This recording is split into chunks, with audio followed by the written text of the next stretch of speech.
백훈종의 전지적 비트코인 시점. 일단 지난주 영상 베스트 댓글 한번 볼게요. 영상초 5331님께서 제가 하는 말씀을 잘 새겨 들으셨대요. 어떤 얘기냐? 구글 주식을 가지고 있는데 왜 다른 것이 굳이 필요하냐? 라는 말을 제가 했답니다. 비트코인 투자를 함에 있어서 알트코인이랑 다른 거는 쳐다보지 말고 비트코인만 투자하자, 이런 말을 제가 아마 많이 하니까 그거를 귀에 꽂히셨나 봐요. 네, 맞습니다. 비트코인이 가장 안전하고 가장 장래가 촉망되고 성장 가능성이 크고, 나머지 알트코인들은요, 블루칩 주식들만도 못한 위험성을 동반한 굉장히 위험한, 미래가 불투명한 그런 자산들이 많습니다. 알트코인은 아직 증권성도 불투명하고 앞으로 이게 사라질지 없어질지 누가 어떻게 할지도 모르는 상황이기 때문에 단기적인 너무 이 고수익만 추구하고 투자했다가 마치 마운트 곡스 거래소에 콱 물리는 것처럼 물릴 수가 있습니다. 그래서 조심하자. 아주 미래가 촉망되고 투명한 비트코인에만 투자하는 게 마치 구글 주식에 투자하는 것처럼 아주 유망하다라는 말씀을 제가 자주 드리죠. 아마 그렇게 제가 말씀드린 거를 보셨던 것 같고요. 그분께서 비트코인도 5%가 전체 비트코인 수량의 90%를 소유하게 되겠죠. 그러면 비트코인의 의미 정신이 유지될 수 있을까요? 라고 질문해 주셨습니다. 요거에 대한 답변 먼저 제가 드려보겠습니다. 제가 굉장히 좋아하는 비트코인 관련 미국에 있는 기업입니다. 리버라는 회사에서 이렇게 친절하게도 비트코인 오너십 디스트리뷰션 24년 2월 기준으로 이렇게 정리를 도표로 딱 해줬습니다. 현재 한 57% 정도의 수량이 개인 소유입니다. 2100만 개 중에서 57%, 1197만 비트코인이 개인 지갑에 들어있는 중이고요. 다음으로 많은 수량은 여기 있죠? 로스트 비트코인, 없어진 겁니다. 유실된 거. 프라이빗 키를 잃어버렸거나 아니면은 장난치다가 이렇게 비트코인을 어디다 뒀는지 까먹는 그런 분들이 초반에 많았어요. 그래서 370만 개 정도 되는데, 요게 비트코인의 약점이다라고 하면서 이제 굉장히 비트코인이 안 좋은 지금 상황에 있다라고 말씀하실 분들도 있는데, 그렇지 않습니다. 이런 것도 다 하나의 역사고요. 이런 것들이 그대로 투명하게 공개되어 있는 게 바로 비트코인이 위대한 점이라는 거. 우리가 이거를 간과하면 안 되는 거거든요. 이거를 되돌리겠다고 하는 거는 제가 봤을 때는 다시 비트코인을 탈중앙을 완전히 훼손시키는 행동이다라고 저는 봅니다. 나머지 이제 비트코인 초반에 사토시나 아니면 사토시 측근들이 채굴했던 것들 110만 개 그대로 남아있고, 지금 채굴자들이 가지고 있는 거 71만 개 있고, 그 다음에 비트코인 관련된 비즈니스 하시는 분들 ETF, 비트코인 ETF 가지고 있는 거, 그 다음에 세계 각국 정부가 가지고 있는 거 다 얼마 안 됩니다. 퍼센티지로 보면 2%, 3% 수준. 개인이 비트코인의 대부분을 가지고 있다라는 거 일단 말씀드리고 넘어가고요. 설령 비트코인이 개인에게 많이 치중되어 있지 않다고 하더라도 상관이 없습니다. 어차피 단순히 많은 비트코인을 가지고 있는 게 비트코인의 영향력을 행사할 수 있다는 건 아니에요. 이게 비트코인과 나머지 알트코인들의 가장 큰 차이입니다. 비트코인은 노드가 탈중앙화되어 있어요. 알트코인들은요, 밸리데이터, 즉 검증인이라고 하는 이름으로 각 노드들을 다 퉁쳐놨어요. 블록을 생성하고 블록을 검증하는 역할을 다 밸리데이터라고 하는 하나의 검증인들에게 다 맡겨놨어요. 그리고 이 검증인이 되려면 개인은 좀 어렵습니다. 일단 굉장히 고사양 컴퓨터가 필요하고, 그 밸리데이터 안에 들어가기 위해서 여러 가지 심사도 받아야 되고 그렇거든요. 그래서 하나의 카르텔이 존재를 합니다. 근데 비트코인 노드는 노드 종류가 되게 여러 가지예요. 풀노드 따로, 채굴 노드 따로 이렇게 나눠져 있거든요. 그러니까 채굴 노드가 우리가 흔히 얘기하는 채굴자들이고요. 즉 비트코인 블록을 생성해주는 사람들, 서비스 프로바이더들이고요. 채굴자들이 생성해준 블록을 받아서 검증하고 나머지 노드에게 전파하는 역할을 하는 게 풀노드입니다. 이 풀노드는요, 개인이 누구나 될 수 있고 누구나 그만둘 수 있어요.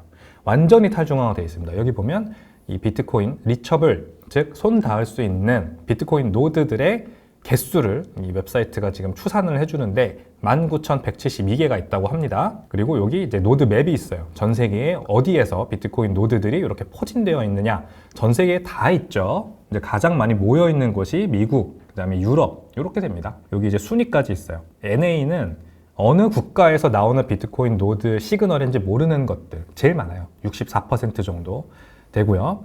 이거는 이제 여러 가지 이유가 있습니다만, 자신의 정체를 감추거나, 왜냐면 이제 탈중앙성의 어떤 가치를 사람들이 잘 알고 비트코인 노드의 역할을 하는 것이기 때문에 굳이 내가 어느 국가에 있는 사람인지 이렇게 드러내지 않고 노드 활동을 하는 사람들이 많다, 이렇게 보시면 됩니다. 그리고 미국, 그 다음에 독일이죠. 프랑스, 네덜란드, 이렇게 유럽 국가들의 비트코인 노드들이 많이 있습니다. 캐나다, 핀란드, 영국, 싱가포르, 스위스 이렇게 쭉 내려가면 우리나라도 있습니다. 우리나라 이렇게 있고 일본도 있고요.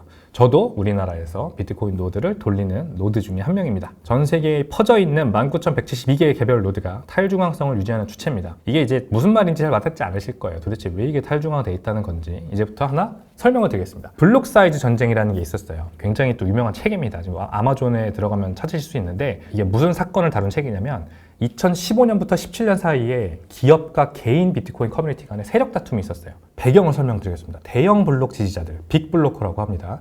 비트코인의 블록 용량이 1MB거든요. 근데 이거를 늘리자고 했던 세력들이 있었어요. 그리고 소형 블록 지지자들, 스몰 블로커들은 늘리지 말자. 왜냐면은 이 블록 사이즈를 1MB 이상으로 늘리면, 즉 블록 크기가 증가하면 제가 방금 말씀드린 비트코인 노드를 개인들이 운영하는데 너무 비싸질 거라고 믿었어요. 왜냐면 블록 용량이 늘어나면 처리할 데이터 용량이 커지는 거잖아요. 그러면 이 노드들이 갖춰야 되는 컴퓨터 사양이 아무래도 좋아져야 할 수밖에 없어요. 그래픽 처리 장치 하나, 그 다음에 외장 하드 하나, 이렇게 장비를 구성해 놓고 계속해서 비트코인의 블록이 담기는 트랜잭션을 처리하고 그 다음에 그거를 동기화하는 역할을 하는데, 이거를 연산하는 컴퓨터 처리 장치가 너무 고급화되고 좋아질 수밖에 없다는 거죠. 그러면 아무래도 개인들이 쉽게 이 노드를 할 수가 없겠죠. 그래서 데이터 센터를 써야 할 거다. 메타, 페이스북, 인스타그램, 뭐 네이버, 카카오톡 이런 걸 쓸 때 개별 노드, 개별 서버 장치들을 갖춰놓고 우리의 데이터들을 처리해 주는 게 아니죠. 큰 데이터 센터를 갖춰놓고 대량의 데이터를 처리하지 않습니까? 한마디로 탈중앙성이 훼손될 거다. 회사들이 데이터 센터들을 차려놓는 거를 우리가 사용해야 될 거다. 비트코인 트랜잭션을 처리함에 있어서. 이렇게 우려를 한 겁니다. 자, 그래서 이 두 세력이 맞붙은 거고요. 만약에 여기에서 스몰 블로커들이 졌다면 어쩌면 비트코인은 지금 우리가 아는 양상과 완전히 다른 방식으로 성장했을 수도 있습니다. 그래서 일단 세그윗이라는 걸 알고 넘어갈게요. 비트코인은 세그윗이라는 거를 적용해서 빅 블로커들이 패배하고 스몰 블로커들, 개인들이 승리하는 쪽으로 블록 사이즈 워가 결론이 났거든요. 세그윗이 뭐냐면 블록 크기를 소폭 증가시키는 2MB 정도로 소폭 증가시키는 업그레이드를 하자. 요 제안이었어요. 피터 울리라고 하는 개인이 제안한 어떤 비트코인의 소프트 포크 업그레이드였습니다. 참고로 빅블로커들이 주장한 대로 비트코인의 블록 용량을 2MB, 뭐 4MB 이렇게 막 두세 배, 네 배까지 늘리려면 하드 포크라는 걸 해야 했어요. 즉 비트코인이 지금까지 쌓여왔던 블록들을 다 무시하고 새로 업그레이드를 해서 지금부터 다시 시작하자. 기존 것들을 무시하고 새로 시작하는 게 하드포크라고 보시면 됩니다. 소프트포크는 뭐냐면 기존의 블록체인이 쌓여왔던 것들을 그대로 유지하고 여기에 살짝 기능 업그레이드만 해서 계속 그 블록체인의 블록이 쌓이게 만드는 걸 말합니다. 이 소프트포크로 구현하자, 세그윗이라는 걸 도입하자라고 피터라는 사람이 제안을 했고요. 이게 이제 소규모 블록 지지자들에게 결국 받아들여졌는데 이게 처음 났을 때만 해도 복잡하잖아요. 도대체 뭘 어떻게 하자는 건지가 잘 이해가 안 되니까 광범위하게 받아들여지지 않았어요. 그리고 채굴자의 95%가 이걸 지지를 해야 업그레이드가 받아들여지는 겁니다. 근데 이게 이제 어려웠던 거죠, 당시로서는. 주목해야 될 거는 채굴자의 95%가 지지를 해야 이 비트코인의 업그레이드가 단행된다. 그러니까 굉장히 중다수결, 그냥 단순히 다수결도 아니고 중다수결로 어떤 제안이 광범위하게 받아들여져야 비트코인은 업그레이드가 진행됩니다. 이게 비트코인이 굉장히 탈중앙적이고 위대한 기술이다라고 우리가 알 수 있는 부분이에요. 그래서 이 뉴욕 협정이라는 게 있었어요. 이 기업들이 있지 않습니까? 지금도 유명한 기업들 많잖아요. 바이낸스라던가 코인베이스, 미국에 있는 가장 큰 거래소. 이런 기업들은 빅블로커들이었어요. 기업들이 주로 그래서 비트코인 블록 용량을 키우자라고 주장한 쪽이었는데 얘네들이 뉴욕에 모여서 자기들끼리 58개나 되는 회사들이 자기들끼리 모여서 채굴자들도 들어있었대요. 블록 크기를 2배로 늘리는 거를 자기들끼리 합의를 했대요. 그래서 소프트 포크도 하고 하드 포크도 하자. 이렇게 해서 세그윗을 활성화한 뒤 블록 크기를 2배로 늘리자. 이렇게 자기들끼리 협의를 한 겁니다. 그랬더니 비트코인 커뮤니티 구성원들이 이거를 이제 반발을 한 거예요. 기업의 비트코인 장악 시도를 보고 소규모 블록 지지자들이 우리는 왜 빼? 라고 하면서 강하게 반발을 한 거예요. 그래서 몇 달간 이제 그 커뮤니티에서 강력한 격론이 있었고 결국 2017년 11월에 완전히 중단되었고요. 하드포크를 통한 블록 크기 증가는 완전히 폐기됐습니다. 스몰 블로커들이 격론에서 이긴 거죠. 그래서 결국 세그위트에 대한 지지가 모아진 거예요. 이 빅블로커들이 하려고 하는 하드포크라고 하는 극단적인 방식을 격론을 몇 달 동안 벌이면서 이제 스몰 블로커들, 개인들도 어느 정도 학습이 된 거죠.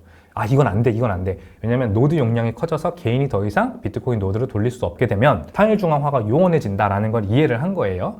그래서 그러면 우리가 어떻게 해야 되냐라고 공부를 하게 돼서 이 세그위트라는 거를 드디어 지지를 하게 된 겁니다. 샤올린 프라이라고 하는 또 개인 개발자가 이 USAF, 사용자 활성화 소프트 포크라는 걸 하자라고 제안을 했대요. 이게 뭐냐면 세그위트를 95%의 채굴자들이 받아들였다는 걸 우리가 어떻게 확인을 할 거냐. 결국 개인 노드들이 지지를 하면은 업그레이드를 받아들인 채굴자들이 자기도 이거를 받아들였다 하고 채굴자들이 블록을 생성할 때 이 사인을 남기게 했어요. 비트코인 커뮤니티 내에서 어느 정도 이게 노드들이나 뭐 개인 투자자들이나 아니면 채굴자들이 이 세그위트라는 걸 받아들이기도 합의했다라는 게 이제 어느 정도 커뮤니티에서는 커뮤니티 내 대화를 통해서 확인이 됐어요.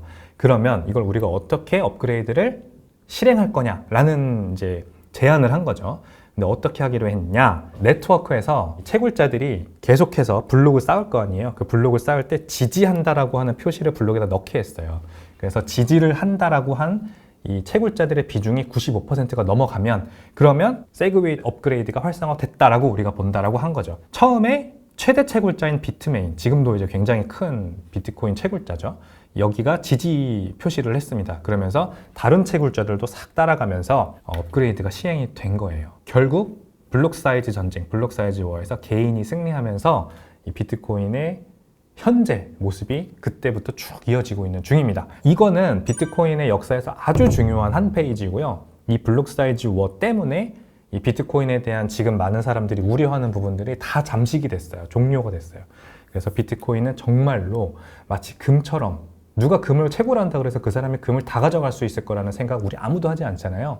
그것처럼 비트코인도 누가 아무리 많이 비트코인을 채굴하려고 해도 안 되는구나. 그렇게 비트코인을 많이 누가 돈이 많아서 정말 다 사가거나 아니면 채굴을 많이 해간다고 해서 이 비트코인의 의사결정이라던가 비트코인의 방향성이 한 개인이나 특정 단체에게 쏠릴 수가 없구나라는 거를 우리가 이 블록 사이즈 전쟁이라는 이벤트 때문에 믿음이 생기게 된 겁니다. 이 비트코인 블록 사이즈 전쟁, 결국 아무리 많은 비트코인을 내가 가지고 있어도 58개나 되는 비트코인 관련 회사들이 비트코인을 장악하려고 시도해도 실패할 수밖에 없구나. 비트코인은 완전히 개인들이 합의에 의해서 중다수결로 의사결정을 하는 전 세계적으로 퍼져 있는 이 탈중앙 네트워크라고 할까요? 그렇게 발전하는 구나라는 걸 우리가 알 수가 있는 겁니다. 이번 주 내용이 마음에 드셨다면 구독, 좋아요, 알림 설정 꼭 부탁드리겠습니다. 감사합니다.